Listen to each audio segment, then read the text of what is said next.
When the Scion FRS debuted in 2013, it was an instant hit among automotive enthusiasts for its return of the lightweight, affordable rear-wheel drive back-to-basics sports car, which was a hot segment in the 1980s and 90s. Even though this car isn't the fastest hot rod on the road, if you're looking for a fun little sports car to take away the stress of the daily grind, this certainly should be on your list. So, let's go ahead and check out the 2016 Scion FRS. Now, changes for the 2016 model year for the FRS are pretty minimal. There is a new 7-inch touchscreen radio, as well as there is a standard backup camera now, and new interior trim too. As far as styling goes on the vehicle, I love the styling, very aggressive looking, and I love these cool looking 17-inch alloy wheels. And if I was to pick between the Scion FRS and the Subaru BRZ, I probably would go with the FRS. Now here goes the key fob for the vehicle. You have your lock, unlock to release your trunk, and then your panic button. Now it is a black exterior color with this black cloth suede feeling like material. I'm not sure if this is cloth or suede, but it feels very nice. You also do have this red contrast stitching that are not only on the seats but pretty much everywhere in the whole entire vehicle.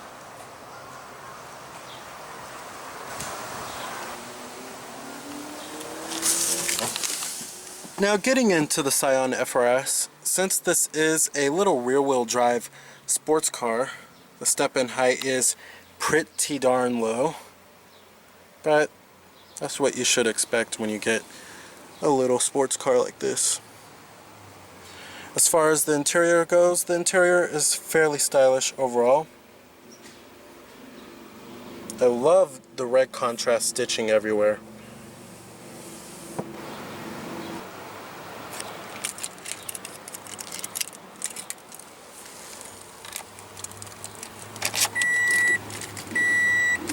I love how they put the tachometer in the center. Very unique.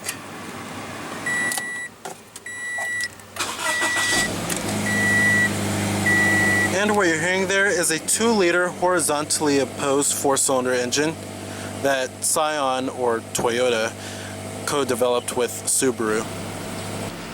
Now you do have a full leather-wrapped steering wheel.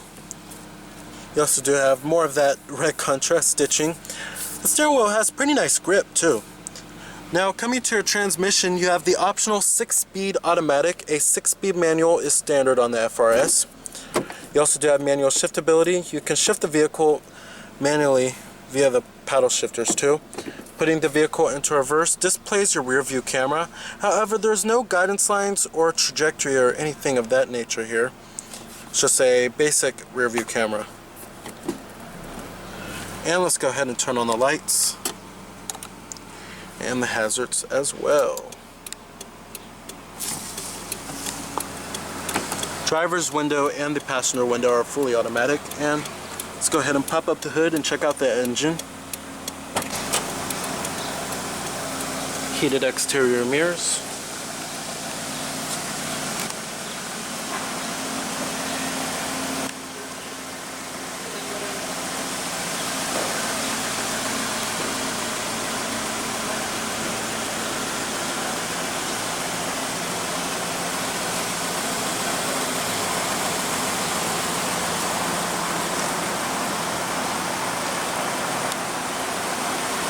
Halogen projector beam headlights.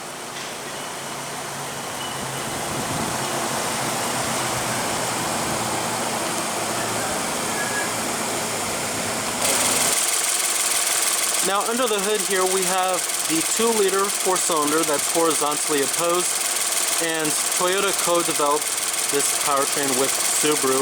However, Subaru is mainly known for its boxer engines. Now, it produces 200 horsepower at 7,000 RPM and 151 pound-feet of torque at 6,600 RPM. Now, even though that doesn't seem like a lot of power, this vehicle is still very fun to drive. And you will find EPA estimates of 25 in the city and 34 on the highway, which is pretty darn good. Now, there really are no main direct competitors for the Scion FRS, but some vehicles you may want to consider include the Mazda MX-5 Miata, the Volkswagen Golf GTI, as well as the Ford Focus ST. Now, like I said, EPA estimates are 25 city, 34 highway. Total vehicle price is $27,175.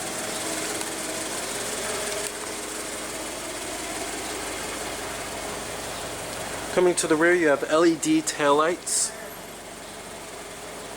shark fin antenna, dual exhaust tips as well.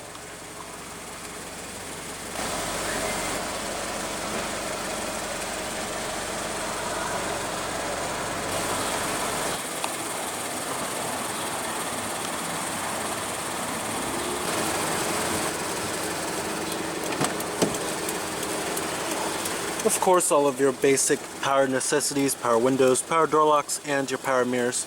Nice red stitching too. Nice soft touch armrest. Chrome interior door handles. And let's go ahead and rev it up.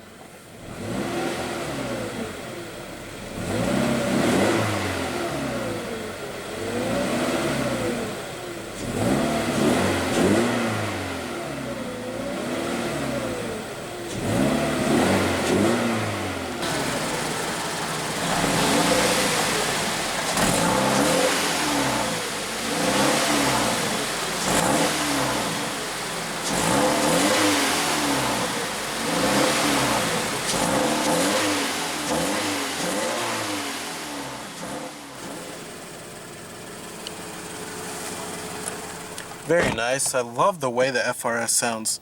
Love that powertrain. They did a great job on that exhaust note. Now, as far as the build quality and the materials go inside of the FRS here, it's pretty solid overall.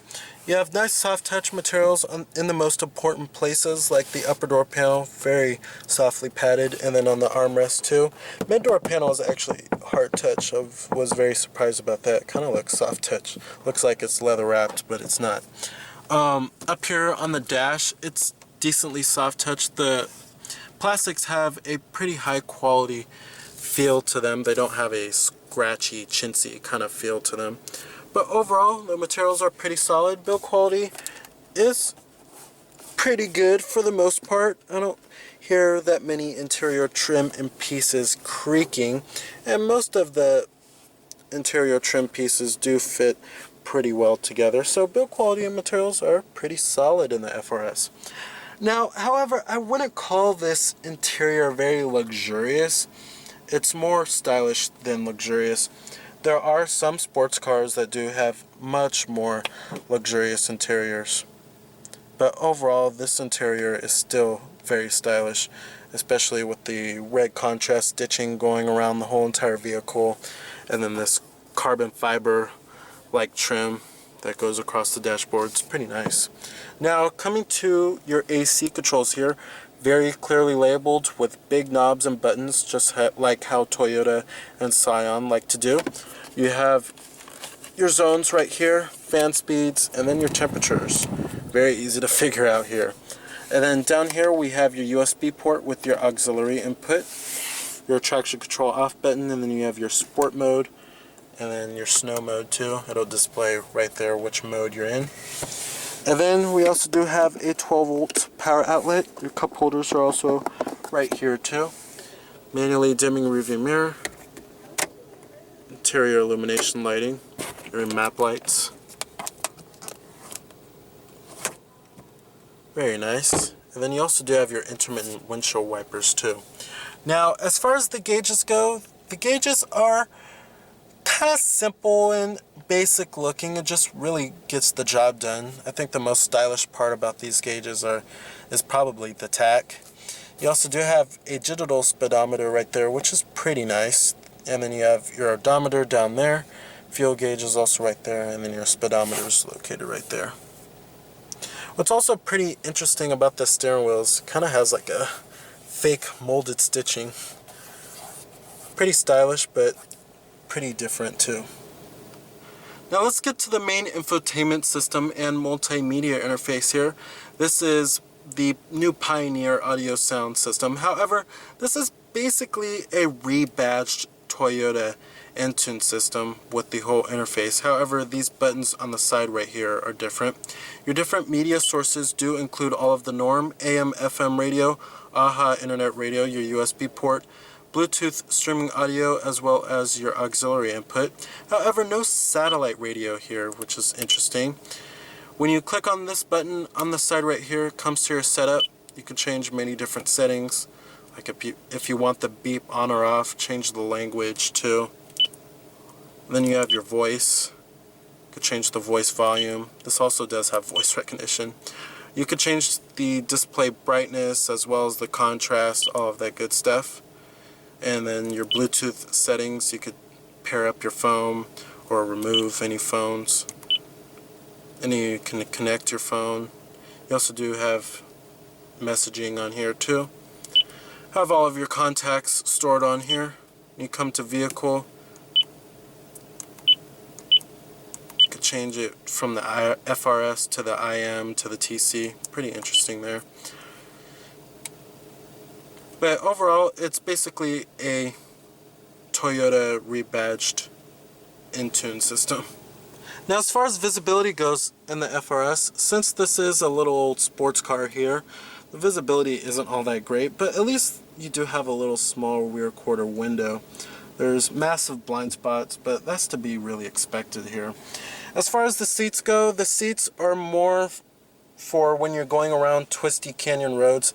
They're very firm. I wouldn't call these the most comfortable seats, but they do provide a whole lot of support when you're going around twisty corners or anything of that nature. And as far as the way the FRS drives, that's probably the best thing about this vehicle.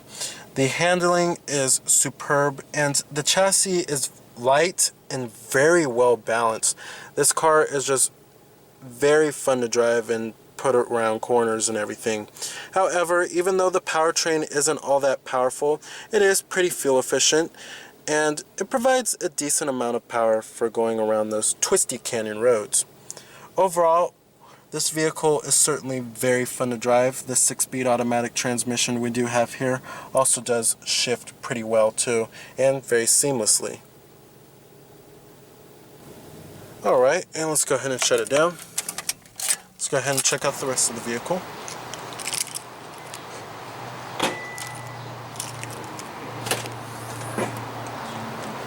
If you're looking for a very spacious trunk, you won't really find it here. However, at least they do give you a trunk, right? This isn't supposed to be a utility vehicle. You have your emergency trunk release up here too.